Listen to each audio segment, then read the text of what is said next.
Europe 1. La suite du journal, Fabienne Lemoyle. C'est donc alors qu'il était en vol vers Singapour que Donald Trump a sabordé les conclusions du G7 avec un simple tweet. Il a ordonné le retrait de la signature des États-Unis du communiqué final, le tout avec une violente charge contre le Premier ministre canadien Justin Trudeau, qualifié de faible et de malhonnête, et la menace de taxer les importations automobiles. Une bonne entrée en matière avant son sommet avec Kim Jong-un à Singapour, où il a atterri dans l'après-midi. Singapour, où vous trouvez Xavier Yvon pour Europe 1.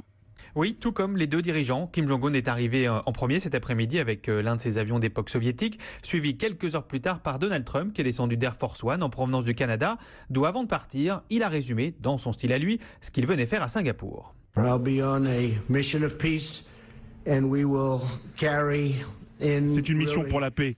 Et dans mon cœur, il y aura les espoirs de millions de gens à travers le monde.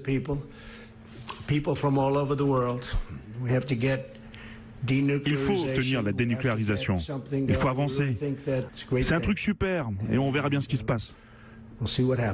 Donald Trump est donc ici pour faire la paix avec un ennemi après s'être fâché très fort avec ses amis, l'Europe et le Canada au G7. Les États-Unis, vous l'avez dit, devaient signer le communiqué final, mais Donald Trump l'a torpillé d'un tweet de colère depuis son avion. S'aborder ainsi 2 jours de négociations avant un sommet aussi compliqué, est-ce vraiment un bon signe ?